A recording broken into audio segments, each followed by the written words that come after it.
Welcome back, ladies and gentlemen, to another episode of Monday RealOps. We have got quite the special flight for you today. So today, as you can probably see, we are flying the 777. If you can't tell, it's the 300ER variant. This is a PMDG aircraft, of course. But today, in the 777-300, we are flying the 13th longest currently scheduled flight, nonstop flight actually, in the world. American 125 from Dallas to Hong Kong. It is about 8,100 miles and usually scheduled between 16 and 17 hours long. So these passengers are going to be on for a long time. So as we start here, we are just kind of putting in our weights. So our zero fuel weight is 451.6 thousand pounds. Now we're going to put in the fuel at 306.3 thousand pounds for a total ramp weight of 757.9 thousand pounds, which is actually just less than, or just 1,000 less than our limit of 776.9 thousand pounds. So next up, we're just going to go ahead and put in our position. So we are starting, as I've said already, from KDFW, and we'll just grab the GPS position to go ahead and align the IRSs as well, so we can get all our navigation running. And so one of the great things about the 777 is the route request function. So instead of having to type in the normal or type in the save file, we can find our route. So right here we have KDFW VHHH 01. So we're just going to go ahead and request that route and take a little bit of time, as it normally would. So yes, we are going from KDFW to VHHH Hong Kong. So now that the route uplink is ready, we can go ahead and load that in. So it'll go ahead and give us all the routes and everything, just like any of the other Boeing PMDG aircraft that we've got. So the NGX we've seen a couple times, and the 747 we will see very soon. So as I said before, we are American Airlines Flight 125. So what you see here is the perf init uplink, but we will get to that in a second. First, we're going to go put in our departure from KDFW. So today we are taking the Black 07 departure with an IRW transition, and we are taking off from runway 18 left. So runway 18 left is the runway that runs directly past Terminal D. It is the closest one available. As well as being close, it's actually very realistic, because they like to have all of their Terminal D traffic departing out of 18 left. So right now we're just going to go ahead and step through this departure, make sure that it looks like it'll be easy to follow and there's no discontinuities in there. And now we're going to go check the perf init. So one thing about the 777 is when you load in your flight plan, it actually loads in the perf init page as well. But as you can, if you remember, this is actually wrong from what is on our flight plan. So we're going to go ahead and click that reject button and put it in ourselves. So if you remember from before, we had a zero fuel weight of 451.6. That fills in the gross weight. And then for reserves, our flight plan did not give us any reserves, any number for reserves, but I am going to go ahead and put in 5.5 as a reference number, just something that I think would be sufficient for us. And then finally on this page, our cruising altitude, our initial cruising altitude actually is going to be flight level 300. We're going to make, I believe, 4 steps throughout this flight, all the way up to flight level 380 before we descend. So as we said earlier, we are very heavy on this trip. So we're going to do a takeoff, no derate, and also no change on the climb. So the selected temperature is actually 22, but so is the outside air temperature. So we're not actually going to be changing our engine performance because we are so heavy, and you'll see later that it was very necessary. We are taking off with flaps 15 as well, and we'll go ahead and get this center of gravity in as well. And then the takeoff speeds on the right actually line up perfectly with our flight plan, so we're going to go ahead and accept those.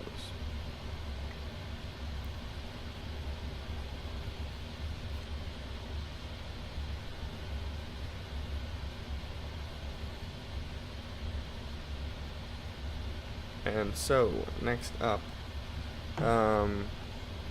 we're going to go into the, we are actually going to see me forget how the 777 works. So I am doing this voiceover after recording the flight. So you are going to see me forget how the 777 works and realize that I am not going to be able to move the trim just yet, and that's something that I'll do once we're all started up and have all the hydraulic pumps going. So in the meantime, you can watch me fail at moving the trim. So we switch over here and we try and turn on the left electric hydraulic in order to move the stabilizers, but as you'll see in a second, that's actually not going to work. I think part of it is because I did not press the button above it. So I'm just going to play around with this for a second until we realize that it doesn't work.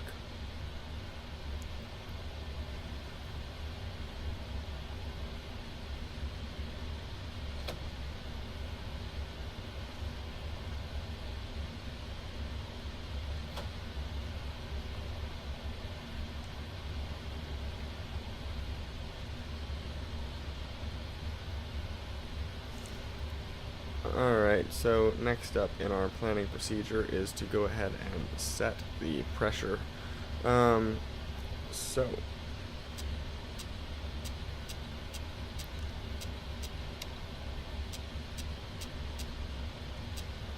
as we get that set, we actually set it to QNH for a second because off on the left on active sky, I couldn't see the inches of mercury, but I could see the QNH, so I went ahead and set it that way. And then switched it back to inches. So we set our speed about 20 knots above our V2 speed, just as safety. We set our heading selector to 176 because that is the runway heading, and then we set our altitude all the way up to flight level 300 because we are not being controlled by ATC, nor are we on VATSIM, so we're going to go ahead and clear ourselves all the way up. Now that we have the rest of the cockpit ready, we're going to go ahead and start the APU so that we can prepare to push back.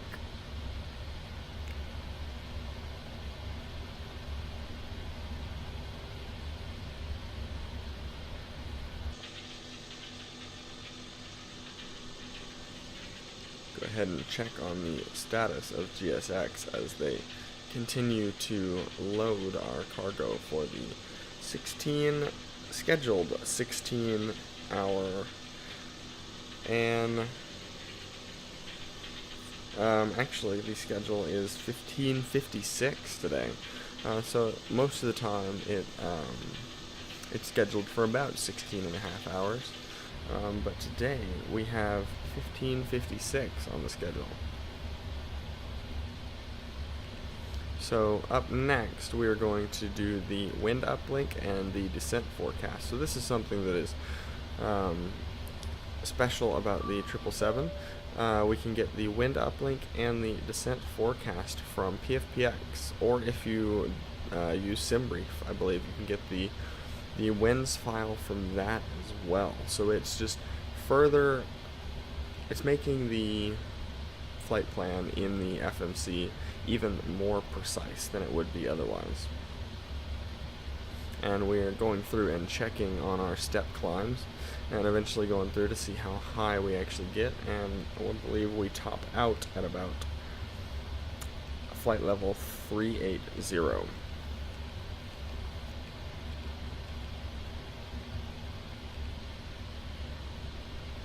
There we go, and we found flight level 380 right there at the end before the rest of the flight plan.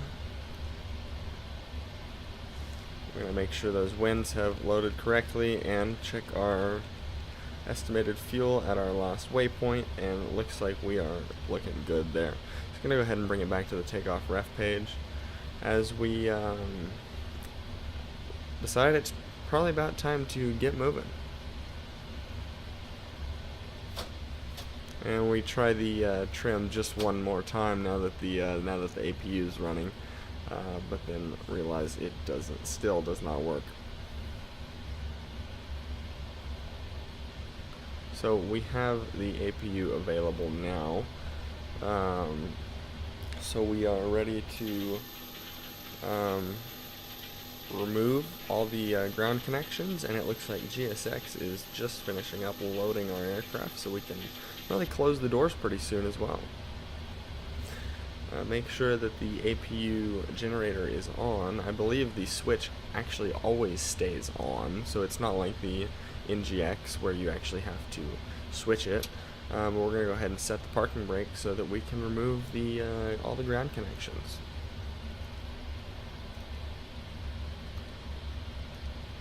And go ahead and close up the doors. And one thing about the 777 is that you actually have to arm the doors once you close them. Only the passenger doors, though. The cargo doors do not need to be armed.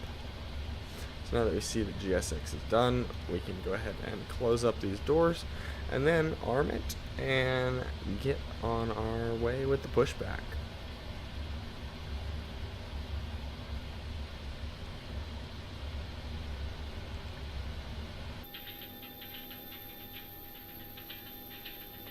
We are looking good outside. Everything is looking clear. Beautiful moon sitting straight over the tail back there.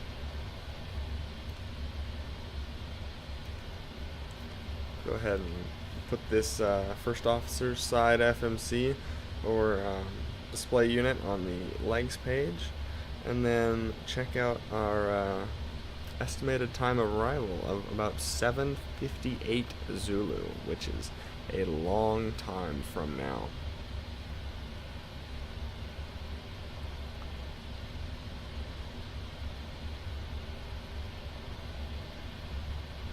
As we do one quick final scan of the overhead panel, turn on the seat belts, and it is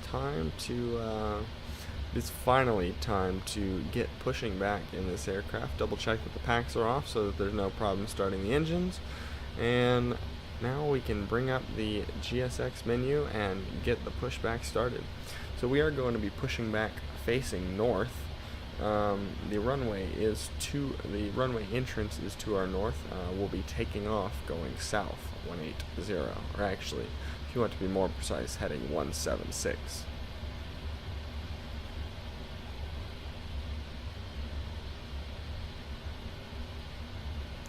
So in fact, we're going to be pushing back facing north. We're going to take one of the ramp exits, and then taking the Foxtrot taxiway all the way up to the runway threshold with the Whiskey Foxtrot entrance. So as we go to an external view to say goodbye to stand D24 just one last time, and watch the GSX guy hook us up.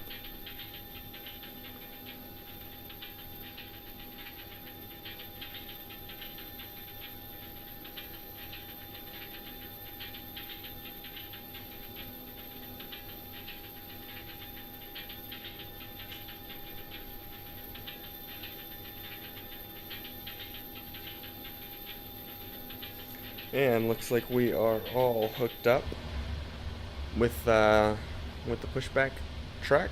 So go ahead and release the parking brake and wait for us to move, and then we can start the engines. Alright, we are on the move, so we go ahead and hit the starter for engine number 2. And with the 777, there is a good auto start feature.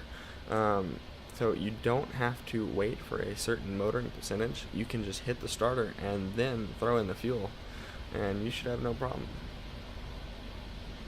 So that engine starts up, and the engine sounds are incredible in this aircraft.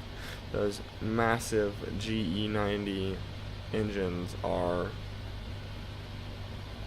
just amazing.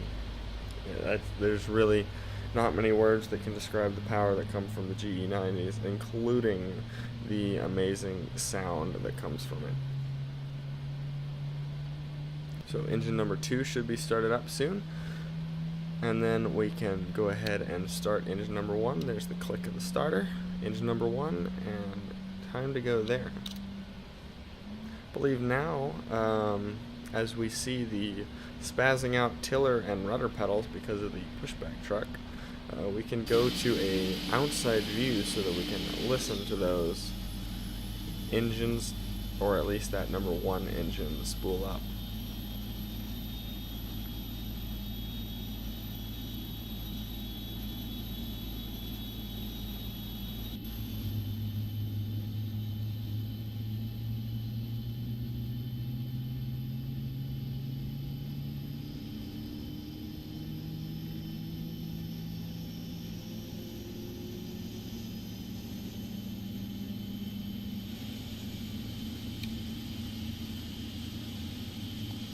This is definitely one of my favorite sounds in the flight sim, is listening to those GE90s just hum.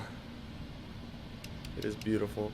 So we're going to go ahead and turn on the TCAS, get the rest of the hydraulics on, do the right electric as well as the 2 hydraulics in the middle, and the fuel pumps as well. Now that the engines are on, we can go ahead and hit the left and right pack. This is another case of me forgetting how to use the 777 and not turning on the center fuel pumps, because of course we need it, and also not pressing the button on the the button above the switches on the hydraulics. So I'll be looking at those fault lights in the middle and realizing, wait, why are those on? And then finally pressing that button there.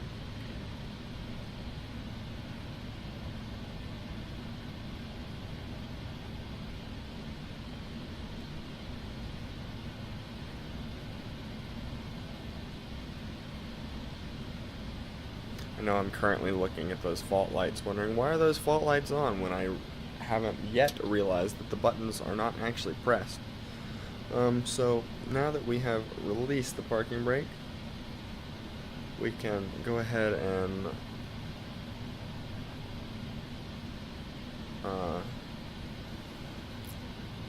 or now that we have set the parking brake, rather, let GSX go ahead and unhook themselves, and we can do our pre-taxi duties.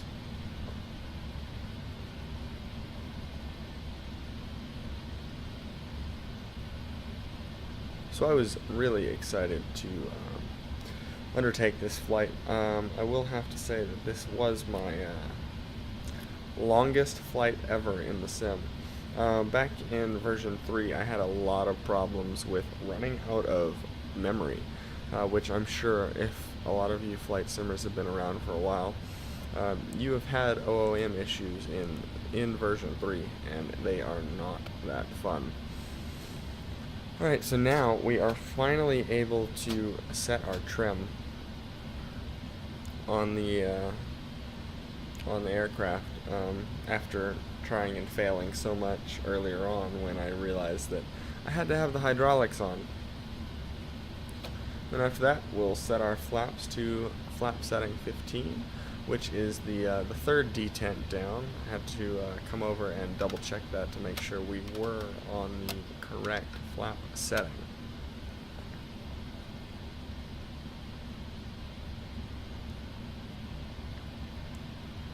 Go ahead and turn on our taxi runway turnoff lights and all the peripheral lights.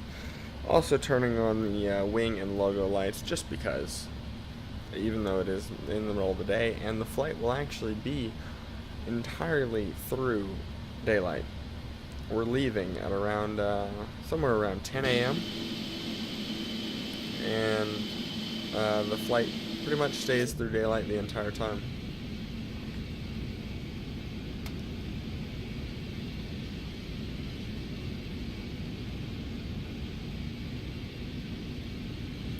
Yes, we leave around 10:40 a.m. Dallas time and show up around 4:30 p.m. Hong Kong local time. So now that we have done our final pre-taxi checks, we can go ahead and spool up the engines and get moving down the apron.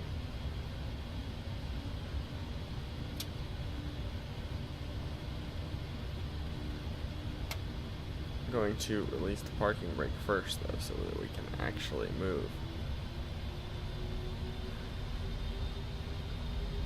And we are having to spool up quite a bit. It's a little bit due to because of how heavy we are, but also because I realized that for some reason my rudder pedals had bugged out a little bit and were showing that the brake was depressed. So I had to press the rudder pedals so that the brake would release. Saw us there go set the auto brake to RTO. I do usually forget to do that until I am taxiing to the runway, but as long as I get that set and don't have a takeoff configuration warning, then we're all good.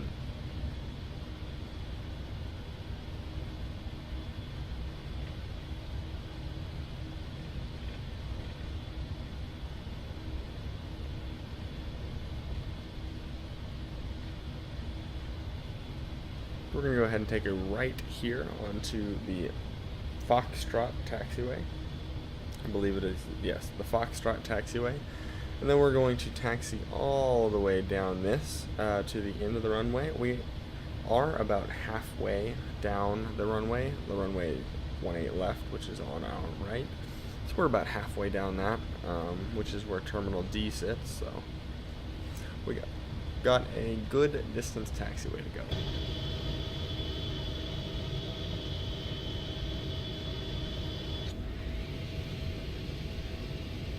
Doing some quick outside views because this plane is definitely my favorite aircraft ever. It is such a beautiful beast in my opinion. I just absolutely adore this aircraft, and I was very excited to feature it in Monday RealOps, and I will definitely be doing more. I think next week I'm actually going to try and get a PMDG 747 route this time. I'm still waiting on Aerosoft Heathrow to come out for version 4, but I'm also very tempted by UK 2000 Heathrow, just as a filler. I know as soon as Aerosoft Heathrow comes out, I will be moving back to it, so that's part of why I don't want to do that. So I'm actually considering getting UK 2000 Gatwick as a filler, so that I can still fly to London, but then have a different airport instead of a duplicate of one that I already have. Get to listen to those GE90s taxi down the taxiway a little bit. We are getting close to the end of the runway. We did get a little fast on our taxi there, but that's alright. We are flying offline. There's no other traffic. So this is one incredible feature that the 777 has, which is a built-in checklist, which is something I actually forgot to use up until now, until right before takeoff, but you will see me use it during the rest of the flight. So we're going to go all the way down here to Whiskey Foxtrot and get on at the end of the runway. Because we are heavy, we want to take up as much of the runway, or we want to have as much of the runway available as possible. We don't want to take up as much of the runway as possible, but we just want to make sure we have plenty of runway available for us to use. So as we kind of stall out here around the corner, gonna need to put in a little bit more speed and then we can get on the taxiway, or get on the runway rather, and go.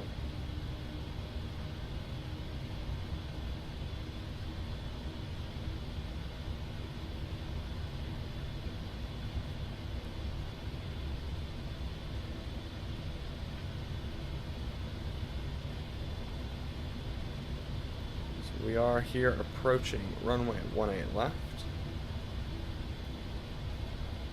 Come right out on here, look right, and then look left. Make sure there's no traffic, even though we know there won't be any. It's a good habit to get into. And then do a nice lineup here. I believe I actually have quite a nice lineup, which is usually, it's rare, but I'm actually getting better with taxiing with rudder pedals. The rudder pedals are fairly new. I do overshoot the lineup just a little bit, but I'm able to recover. So we're going to go ahead and brake, come to a stop. And then, because we're so heavy, I decided we could go ahead and do a run-up. But we're going to go ahead and do one last check. We're going to turn on the landing lights and make sure the strobes are on as well. And then do one last check of the overhead, and we'll be good. But yes, like I said before, we are so heavy, I decided we could do a good run-up. I went ahead and let the engine spool up most of the way to their target before releasing the brake and pressing toga. So we now release the brake, we got engines already spooled up, and toga. We can make our way down the runway.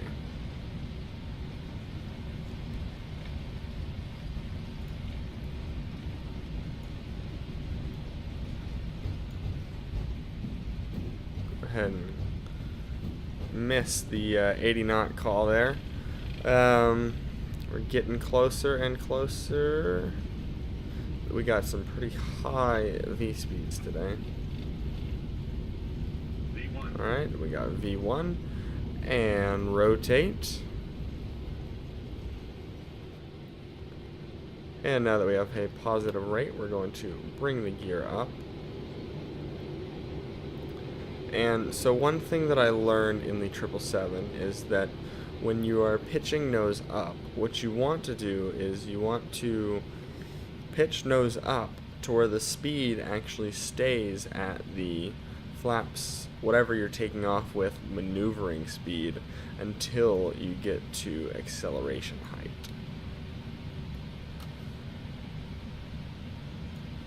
So once we get there, actually we're going to go ahead and throw in the autopilot so that we can enjoy the views instead.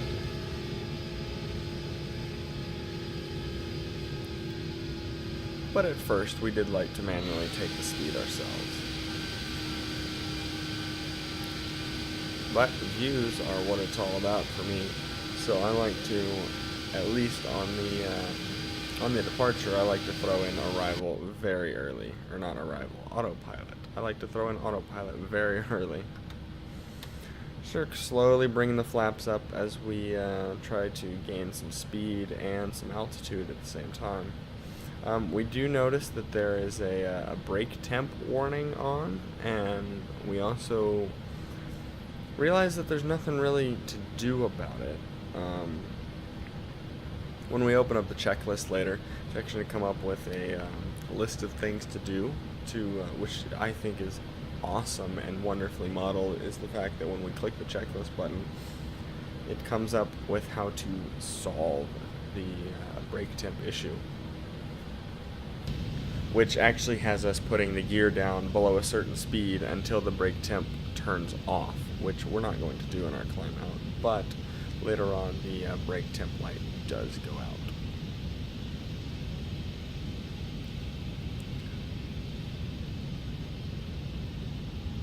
So we are continuing our climb out, and looks like we are fully flaps up at this point.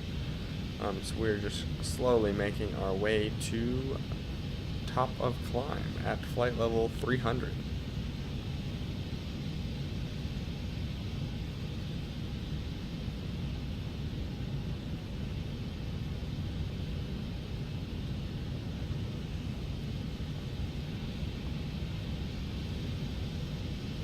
As we make a right turn out, got the beautiful view of the moon straight ahead of us, and then we can get one last wing view before we get too high and the ground isn't as sharp.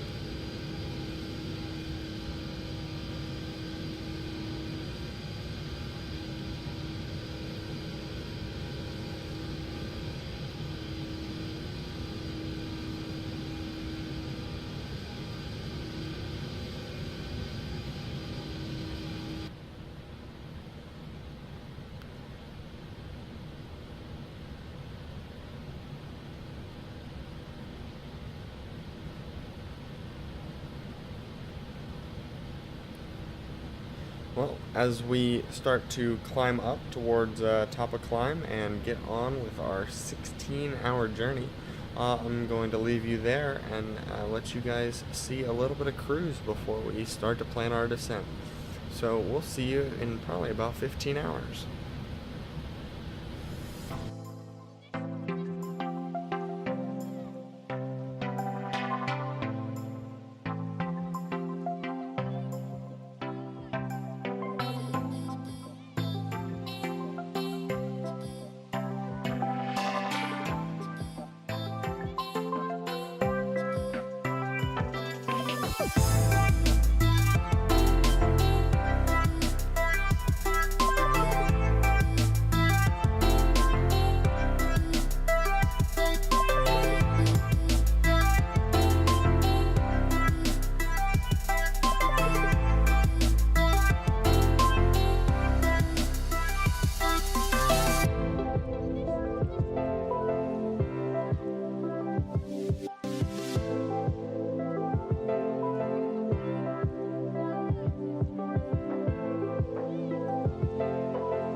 Welcome back into the flight deck. We are working our way towards top of descent. Just seems like just under about 170 miles to go until we reach top of descent, so we're going to go ahead and plan the descent.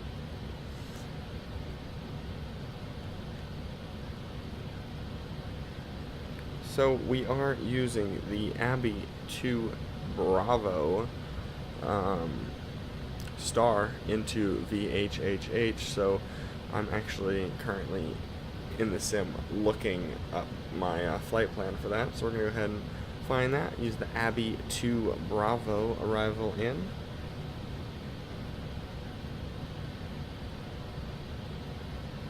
And then we are going to be landing on runway 25 right, which is the runway by the sea.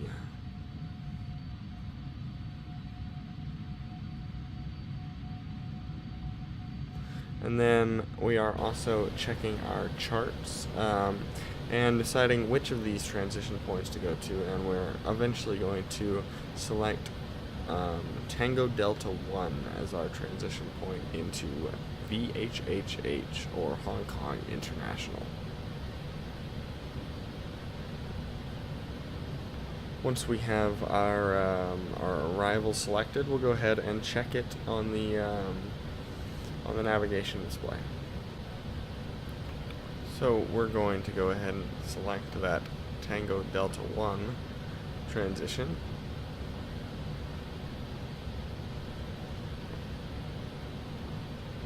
And then execute that.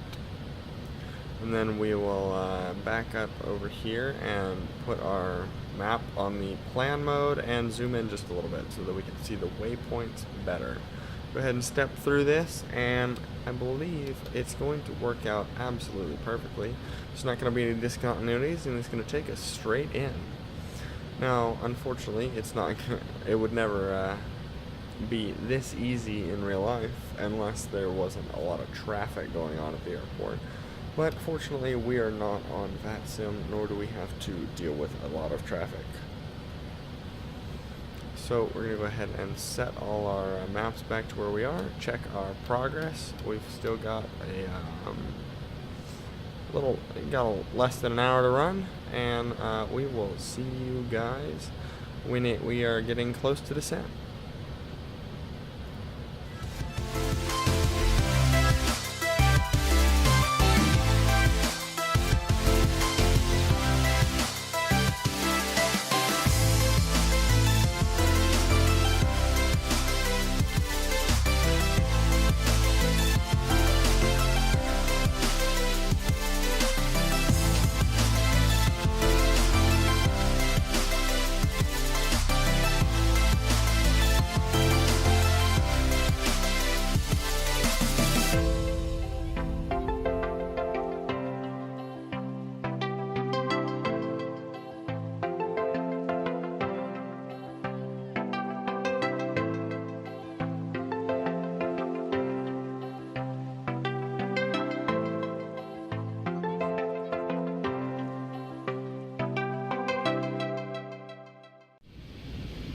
Alright, welcome back. So we are beginning our final descent into Hong Kong, or VHHH, and we've got quite the beautiful view down into the land and the islands that surround the city of Hong Kong. So we're actually just going to sit here just a little bit with the sounds of the plane and everything, and just kind of take in the views as they come by.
Alright, so now we are back in the cockpit for the final time as we're making our turn.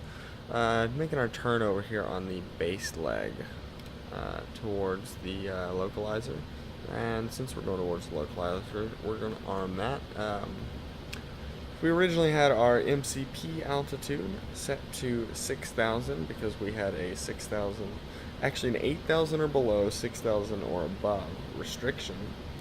But now we're definitely going to meet that, and the start of the localizer is 4,500 feet. So we're going to go ahead and bring the MCP out down to that.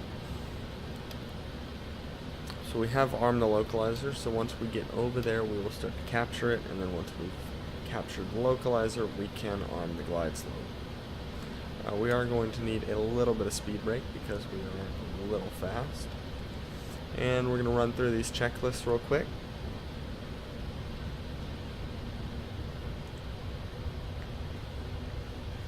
And the terrain around here is just absolutely gorgeous. I'm in love with this approach so far.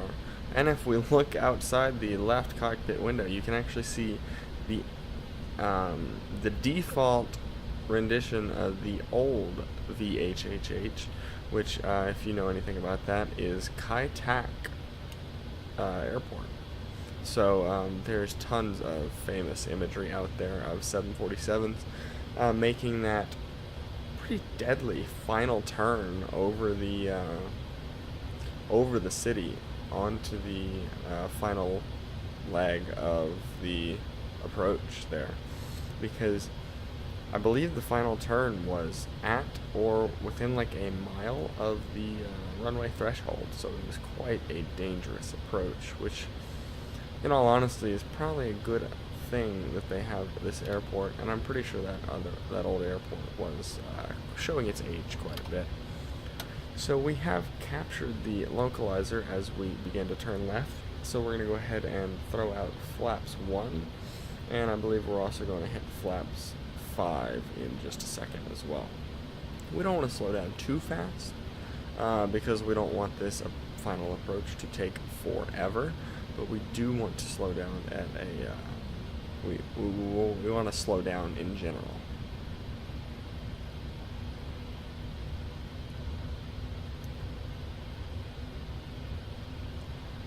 At the end of the runway is more water, so if we overshoot the runway like we did on Monday RealOps last week, which you should go check out, we had a little bit of a runway overrun. We saved it. We just went technically outside of the bounds of the runway when we were entering Palm Springs from Denver. Alright, gonna go ahead and bring out that flaps 5 like I said before. And bring the display in just a little bit. I did create some range rings around the airport just to kind of help me with my bearing. Now that the glide slope is captured, we are on manual operation of the MCP speed. So we're going to go ahead and bring that to our VREF plus 5, which is 144. And then we're going to take a quick glance down at the flap operating speed placard, and then we're going to bring down flaps 15 now. And apply just a little bit more speed brake because we can. And we need to, because we are going about 200 knots, and we can now see the runway and the city off to our left.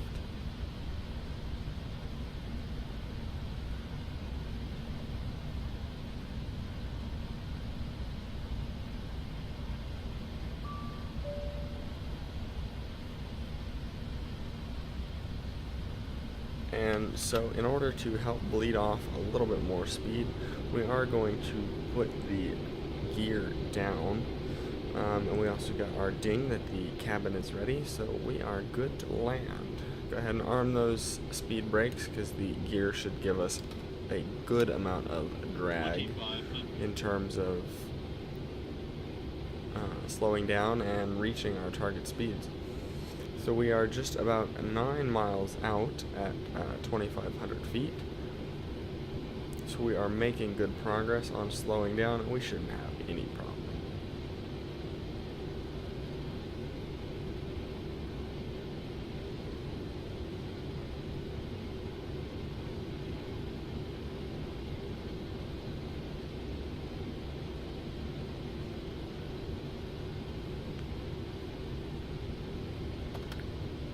go ahead and move on to flaps 25, and as we slow down a little bit more, go ahead and hit flaps 30 and wait for this checklist item to complete, because it is it automatically fills it in once you get to your desired flap setting. So as we wait for that, and the approach checklist is complete. So next up on the list is shutdown. So we've got a little ways to go for that, and we can clear the checklist off that screen. So we are a little bit over 5 nautical miles out, and we are fully configured for landing. So we are early, but we are not too early, which is exactly how I like it, because it gives me plenty of time to take in the view and also prepare to manually land this thing.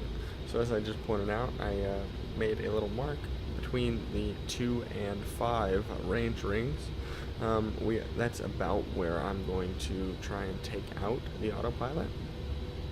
And just a fair warning, the autopilot gets a little bit annoying because I forgot to turn off the persistent autopilot horn setting in the PMDG menu, the options menu. So even if you disengage the autopilot, you cannot turn off the autopilot sounds. So you'll hear that in just a second when I click this button.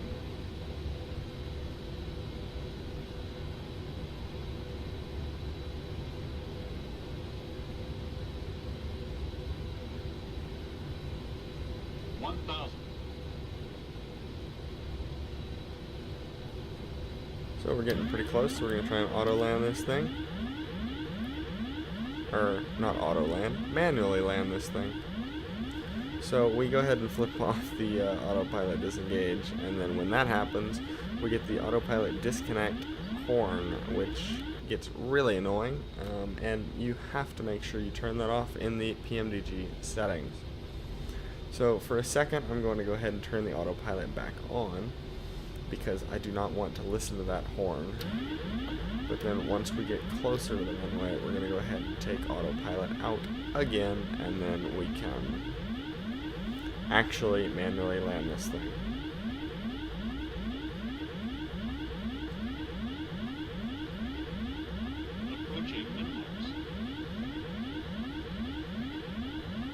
So we have 4 whites on the pappies, which means we are a little bit high. But according to our vertical indicator on the PFD, we're not that high, so we should be fine. Reached our minimums and are continuing, and here we are just about to land.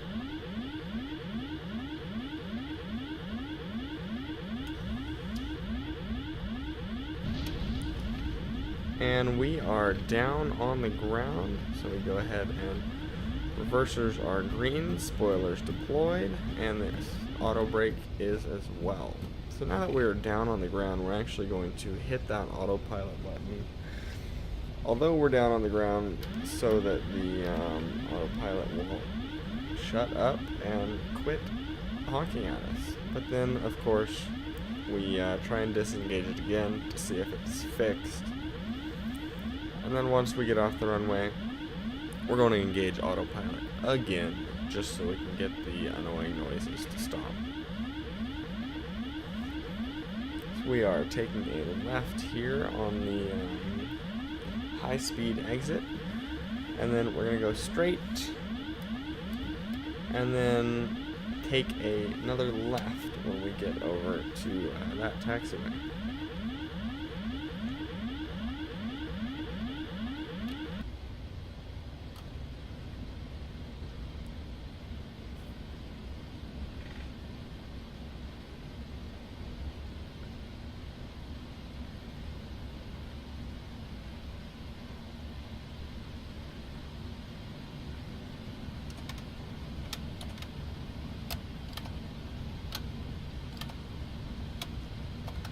So we were able to get off at the Alpha 5 exit, and we are now taking a left on the Bravo taxiway. We're going to take the Bravo taxiway all the way down until we are able to turn right on Whiskey, and we're going to be parking up at stand Whiskey 69er. or as most of the sites online say it, it's just gate 69. But the actual charts indicate the charts and in-game with the selection of gates actually indicate different lettered terminals.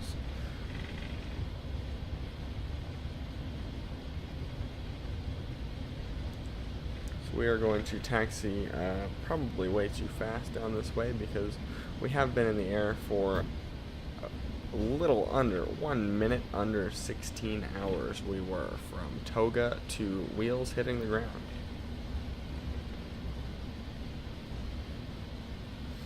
Go ahead and disarm the auto brakes and turn off the terrain from the first officer's display as well, and remove the fix.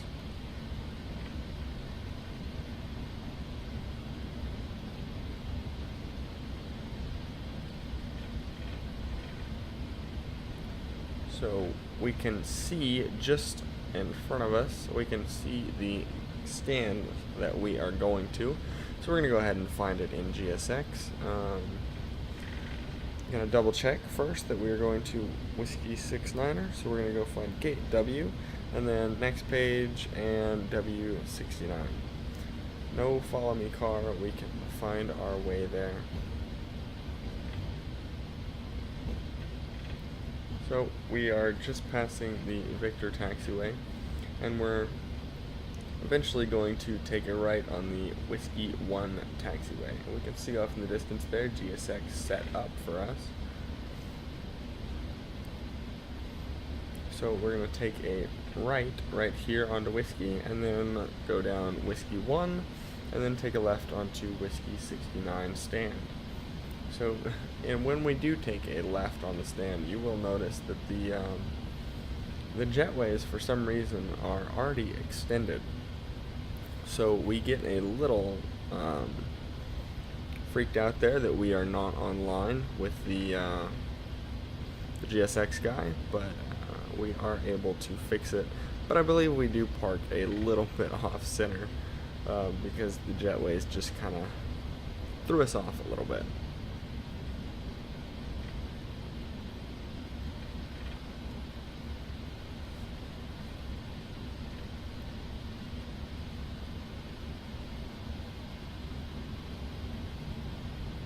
So real quickly, we're figuring out which of these turnoffs we actually need to take. So it's not this next one on the left, but it is the following one.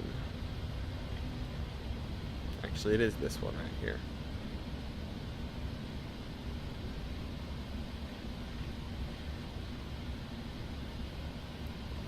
See, as we stall out on speed just a little bit, we got to put a little bit more in, and then we get a little bit confused when we see that the jetways are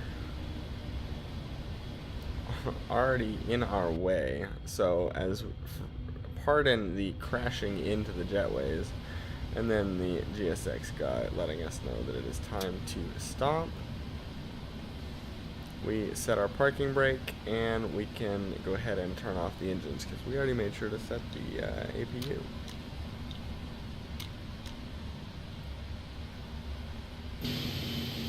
You look outside, we are a little bit to the left, but that is alright.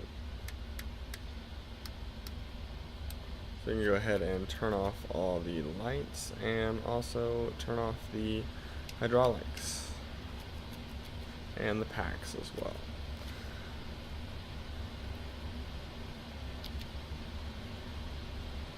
And we can set up our ground connections so that we can also turn off the APU.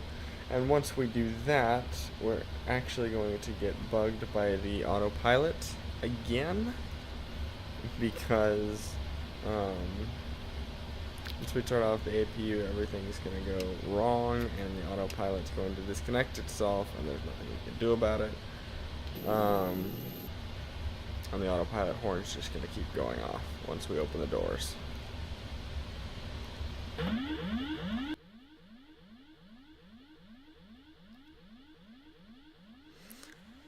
I guess now, oh, there's the autopilot horn. So we're gonna go quickly through the shutdown checklist. Make sure all the fuel pumps are off. Make sure everything is good. Set the parking brake. Make sure that it is set, and then also turn off the weather radar.